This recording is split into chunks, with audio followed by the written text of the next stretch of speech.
Before we begin, I want you to pause for a second and think about something simple. That blood pressure number you saw this morning, are you absolutely sure it was correct?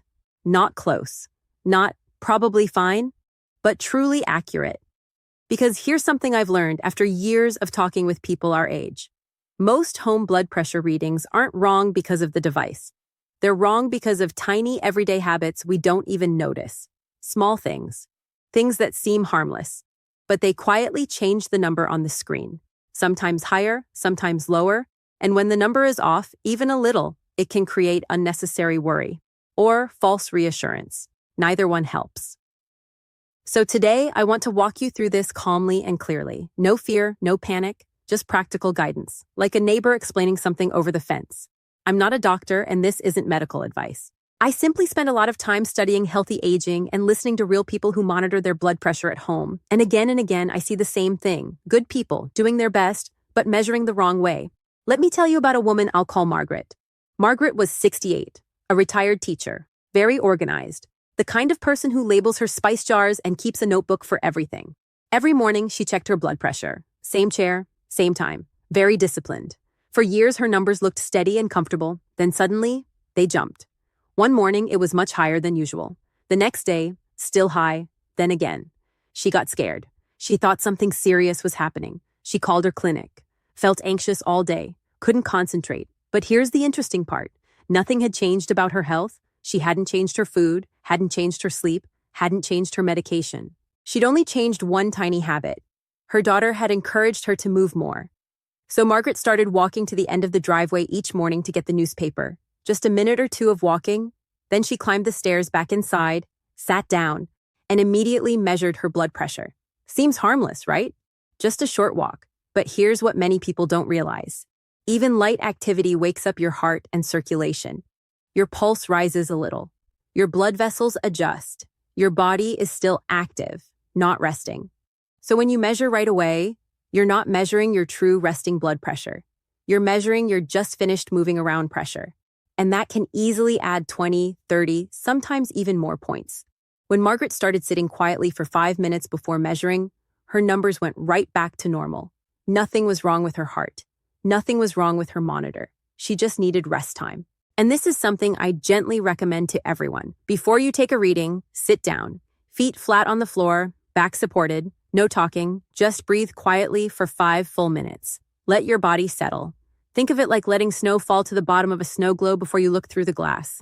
If everything is still swirling, you won't see clearly. Now let me share another small story. A man I'll call Harold, very methodical, loved routines. Every morning, he measured his blood pressure right after waking up. Same time, same chair. But recently, his numbers had started creeping up. He couldn't understand why. After some gentle conversation, he realized something. His doctor had told him to drink more water during the day, so he started drinking a big glass of water before bed. Healthy idea, right? Except in the morning, he always woke up needing the bathroom badly, and he measured before going. This might surprise you, but a very full bladder can actually push your blood pressure higher. It creates pressure inside your abdomen and your body responds. It's temporary, but enough to change the number. Once he started using the bathroom first and then measuring, his readings settled again. Simple. No new medication needed, just a small change in order. And these are the kinds of things no one really explains. We're handed a monitor, but rarely taught the technique. And blood pressure is incredibly sensitive. It reacts to movement talking stress body position. Even how your arm is placed, it's not a fixed number like your height. It's more like the weather. It changes with conditions. So the goal isn't just take a reading. It's create the same calm conditions every time. Because only then can you trust what you see. In the next part, I'm going to walk you through more of these everyday mistakes people accidentally make. Things like talking during the test, arm position, cuff size, and a few others that almost everyone overlooks. Not to overwhelm you, but so you feel confident, because when you measure correctly, your numbers stop feeling scary. They start feeling useful. And that's what we want. Clear information, peace of mind. All right, let's keep going, because now that you see how small habits can change your numbers, I want to show you a few more that almost everyone overlooks. And again, these are not big medical mistakes. They're normal, everyday things we all do without thinking. But blood pressure monitors are surprisingly sensitive. They're trying to detect tiny pressure changes inside your arteries. So even small movements can confuse the reading. Let me tell you about Diane. Diane had a lovely evening routine. Every night at 7, she'd call her daughter. They'd chat about the day, the grandkids, what they cooked for dinner. During the call, Diane would wrap the cuff around her arm, press the button, and take her reading. Multitasking, very efficient. Except her evening numbers were always higher than her morning ones. Not just a little higher, noticeably higher. Her doctor couldn't figure out why. Different medication times didn't help. Changing her meals didn't help. Finally, someone asked her to show exactly how she measured. And there it was. She was talking the whole time. Now here's what most people don't realize. Even calm talking changes your body. When you speak, your chest muscles move, your breathing shifts, your nervous system becomes slightly active, your heart and blood vessels respond. It's subtle, but the cuff is listening for very precise signals. So if you talk, laugh, gesture, or move, the device still gives you a number. It just might not be the right one.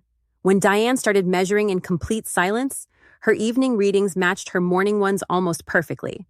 So here's a gentle rule I always suggest. When the cuff is running, pretend you're a statue. No talking, no phone, no turning your head, no movement. Just sit quietly and breathe. 2 minutes of stillness can make all the difference. Now let's talk about something that surprises many people even more. Arm position. This one sounds small, but it's actually simple physics. I once spoke with a man named Thomas.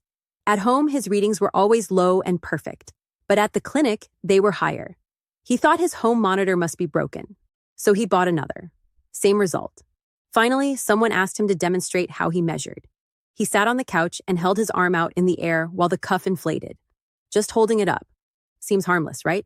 But when your arm is above heart level, gravity lowers the pressure in that arm. So the reading comes out lower than it really is. If your arm hangs down too low, the opposite happens. Gravity raises the pressure, so the reading looks higher. The correct position is very simple. Sit comfortably. Rest your arm on a table or pillow.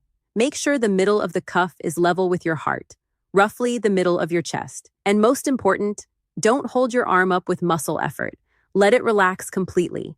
Because even tensing your muscles slightly can change the number. Once Thomas supported his arm properly, his readings became consistent everywhere. Same monitor, same person, just better position. Now here's another one that many people never think about. Cuff size. The little fabric band itself. This is more important than it looks. Imagine trying to measure your waist with a belt that's way too big or way too small. It wouldn't sit correctly. Blood pressure cuffs are similar. If the cuff is too large for your arm, it may not tighten properly. If it's too small, it squeezes too much. Either way, the reading can be off, sometimes by a lot. So it's worth checking. Most cuffs have a range printed on them, like fits arms 22 to 32 centimeters. If your arm is outside that range, you may need a different size. It's a small detail, but it makes the device much more reliable. And here's something else people forget. Timing. Blood pressure naturally changes throughout the day. It's usually lower during sleep. It rises in the morning. It shifts with meals, movement, and daily activity. So if you measure randomly, sometimes morning, sometimes afternoon, sometimes late at night, the numbers will look chaotic. But that doesn't mean anything is wrong. It just means you're catching your body at different moments. It's like checking the temperature at sunrise one day and at noon the next. Of course, it's different. So what helps is consistency. Pick 2 times a day. For example, morning before breakfast, evening before dinner. Same times, same conditions, day after day. That way you're comparing apples to apples, not apples to oranges, and suddenly the numbers make much more sense. By now, you might notice a pattern. None of these fixes are complicated. They're all about creating calm, repeatable conditions. Rest first. Empty your bladder. Sit comfortably. Support your arm. Stay quiet. Use the right cuff. Measure at the same times. Simple, but powerful. And there's one last common mistake that might surprise you the most. It's the one I see almost every day. It seems harmless, but it can change your reading more than anything else. I'll explain that in the next part, and all right, let's talk about the last point. The one that surprises almost everyone the first time they hear it. Because it feels so small, so harmless, that most people never question it. And yet, it can change your reading more than anything else we've discussed. It's this. Placing the cuff over clothing or over a rolled-up sleeve. I know, it sounds almost too simple, but stay with me. I once spoke with a woman named Alice. Very careful, very disciplined. She did everything right. She rested before measuring. She sat quietly. She checked at the same times every day. She even kept a neat little notebook with every number. But her readings at home were always noticeably higher than the ones at her clinic. It didn't make sense. Finally, she showed exactly how she measured. She rolled up her sweater sleeve tightly above her upper arm, wrapped the cuff, and pressed start. And there was the problem. When you roll up a sleeve, the fabric bunches and squeezes your arm slightly. Almost like a gentle tourniquet. That tiny bit of pressure can affect blood flow. The cuff then reads that extra pressure and shows a higher number. And even placing the cuff over a thin shirt or blouse can interfere. The monitor is trying to feel very subtle pressure waves in your artery. Fabric softens those signals. So the device still gives you a number, but it may not be the true one. When Alice simply removed the sweater and placed the cuff directly on bare skin, her numbers dropped to match the clinic almost exactly. Same heart, same body, just better technique. So here's a simple, non-negotiable rule. Always measure on bare skin, not over clothes, not over a sleeve. If needed, wear something loose or short-sleeved when you plan to measure. It takes 10 extra seconds and can save you a lot of confusion. Now, let's gently bring everything together, because I don't want you remembering 11 separate mistakes. That's too much.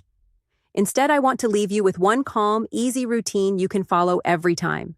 Think of it like a small ritual. The same steps, the same order. So you don't even have to think about it. Here's the simple home routine.